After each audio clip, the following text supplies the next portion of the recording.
করবিস কিচেনের সকল বন্ধুদের কাছে আবার আজকে আমি চলে এসেছি। আশা করি সবাই ভালো আছেন। আজকে নিয়ে এসেছি আমি একটি পনিরের রেসিপি। পনির তো নানাভাবে বানানো যায়, স্বাদ বদলাতে যদি চটজলদি এরকমভাবে ঘরোয়া জিনিস দিয়ে পনিরটা বানিয়ে নিতে পারেন, আপনার এত কষ্টও হবে না, আর সহজেই অতিথি এলেও বা নিজেরও অকেশানে এরকম রেসিপি বানিয়ে নিতেই পারবে। চলুন শেষ পর্যন্ত দেখার অনুরোধ রইল। তার আগে আমার চ্যানেলটা প্লিজ সাবস্ক্রাইব করে নিন। এইবার পনিরটা আমি নিয়ে নিয়েছি। এই পনিরটা প্রথমে আমি পিস করে নেব। আপনারা বড় করেও করতে পারেন, আবার ছোট করেও করতে পারেন। ইচ্ছা হলে বড় বেশি করেও পনির কিছুটা নিয়ে নিতে পারেন। তবে এই রান্নাটা করে দেখলে একবার বানালে বলতে পারি বারবারই বানাতে হবে, আর চটজলদিও হয়ে যায়। যাই হোক, পনিরগুলো আমি কেটে নিলাম। এইবার পনিরগুলো আমি ছোট ছোট করে পিস করে নেব। দেখুন, আমি ঠিক এই মাপেরই সমস্ত পিস করে নিলাম। পনির খেতে ভালোবাসেন না এমন বন্ধুদের খুবই কম খুঁজে পাওয়া যাবে।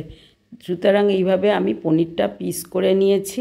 এবার একটা বাটির মধ্যে 1 চামচ পোস্ত যোগ করলাম, আর দেখুন গরম মশলা 1 চামচ। এগুলো সবই ঘরের জিনিস। 1 চামচ চুরচুর জিরে গুঁড়ো দিয়ে দিয়েছি, আর 1 চামচ ধনে গুঁড়ো। এইগুলোর সঙ্গে 1 ইঞ্চি মাপের আদা কুড়িয়ে নিয়েছি, সেটাই যোগ করে দিলাম। আর দিয়েছি দেখুন 5 ফোড়নের গুঁড়ো 1/2 চামচ। 5 ফোড়ন একটুখানি গুঁড়ো করে নিয়ে 1/2 চামচ দেবেন। কিছুটা কিশমিশ দিয়ে দিয়েছি 15টা মাপের, আর কাজু 4-5টা যোগ করে দিয়েছি।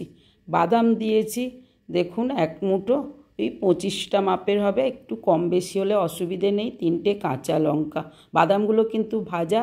একটা তেজপাতা একটুখানি মাঝখান থেকে ছিঁড়ে নিয়ে যোগ করে দিলাম, বড় হলে পেস্ট করতে অসুবিধা হয়। লঙ্কা গুঁড়ো 1 চামচ।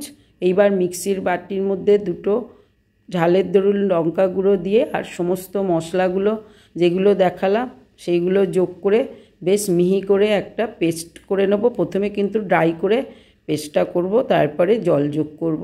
দেখুন পেস্টটা ঠিক এরকম হয়েছে। থিকনেসটা পুরো এরকম স্মুথ আর ঘন করে নিতে হবে, যেন কোনো মশলা একটুও গোটা না থাকে। এটাই মেন প্রয়োজন করা। আমি বাটিতে ঢেলে দিয়েছি মশলাগুলো।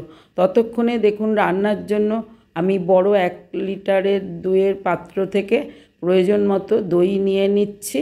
এই পাত্রে দই রাখলে আর সমানভাবে কাটলে কিন্তু দই নষ্ট হয় না। এইবার মিক্সির বাটির মধ্যে যেটাই মশলা করেছি তার মধ্যেই দইটা দিয়ে দিলাম, দিয়ে এটাও একটুখানি ঘুরিয়ে নেব। প্যানটা বসিয়ে দিয়েছি, 3 চামচ মাপের তেল যোগ করেছি, সাদা তেলই। এইবার আস্তে ধীরে এটা একটু গরম করে নিতে হবে। তেলটা গরম হয়ে যাওয়ার পরে যোগ করে দিন 1 চামচ চিনি। চিনিটা ধীরে ধীরে লাল করে নিন।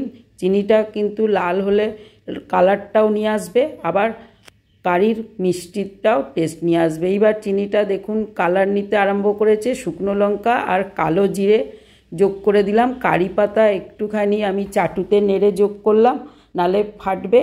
আর একটু আদার কুচি দিয়ে দিলাম। সমস্ত উপকরণগুলো ভেজে নেব। কাঁচা লঙ্কা 3টে যোগ করে আর একটা তেজপাতা 2 ভাগ করে দিয়ে দিলাম। এইভাবে স্মেলটা আসা পর্যন্ত একটু অপেক্ষা করুন। দেখুন কালারগুলো চেঞ্জ হয়ে গেছে।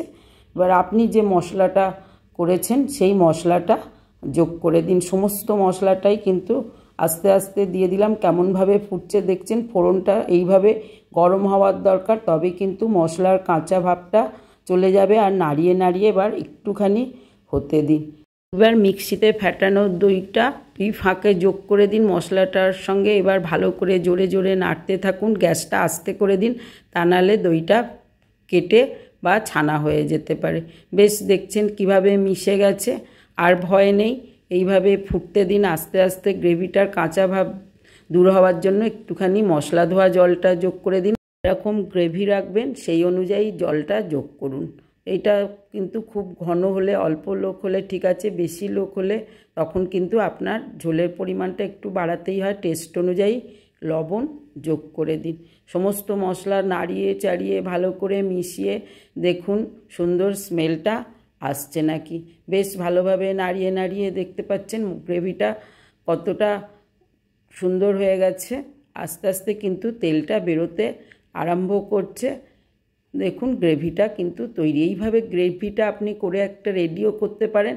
এর সঙ্গে মরিচ একটুখানি যোগ করে দিলাম, হাফ টিস্পুন। মরিচটা দিলে টেস্টটা ভালো আসে। আর দেখুন তেলটা বেরোতে আরম্ভ করেছে, মানে আমার গ্রেভিটা পুরো রেডি হয়ে গেছে। আর কিছু এই মুহূর্তে নেই। এবার পনিরগুলো যোগ করে দিন। আপনারা ইচ্ছা করলে পনিরটা ভেজে নিতে পারেন, এক্ষেত্রে এইভাবে করলেই টেস্টটা ভালো হয়। এইবার আস্তে করে কিছুক্ষণ সময় ফুটতে দিন।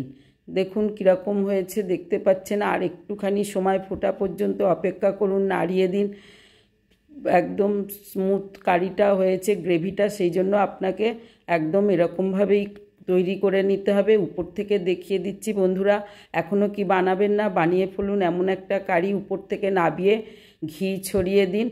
আগেও ঘি দিতে পারেন, আমি স্মেলটা থাকার জন্য এইভাবে ঘি দিয়ে চাপাটা দিয়ে দেবো। আর একটু কসুরি মেথি হাতে করে ক্র্যাশ করে ছড়িয়ে দিন। দেখুন বন্ধুরা, বাজার থেকে কসুরি মেথি কিনতে পাওয়া যায়, আপনারা কিনে এনে রৌদ্রে শুকিয়ে রেখে দিতে পারেন। তাহলে সব উপকরণ কিন্তু আপনার ঘরের হাতের কাছে রইল। এখনও কি বানাবেন না, সুযোগ পেলে এটা বানিয়ে নিন, অতিথি এলে পরিবেশন করুন। এটা কিন্তু খুব অল্প সময়ে আর কোনো কষ্টের রান্না নয়। দেখুন একটা পনির আমি দেখিয়ে দিচ্ছি কিরম নরম তুলতুলে হয়েছে। ভাজেননি বলে ভাববেন কাঁচা ভাব টেস্ট অন্যরকম, তা কখনোই নয়। দেখুন আজ তাহলে আসি। আমার তার আগে দেখুন আমি যে থালিতে সাজিয়ে নিয়েছি, সঙ্গে একটু গোল গোল আলু ভাজা করে নিয়েছি। নিরামিষ দিনে বেশি কিছু হয় না, ডালটা তো থাকেই, আর এই পনিরের তরকারি।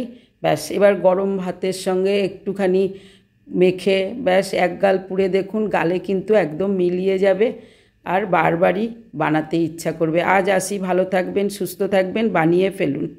আবার দেখা হবে।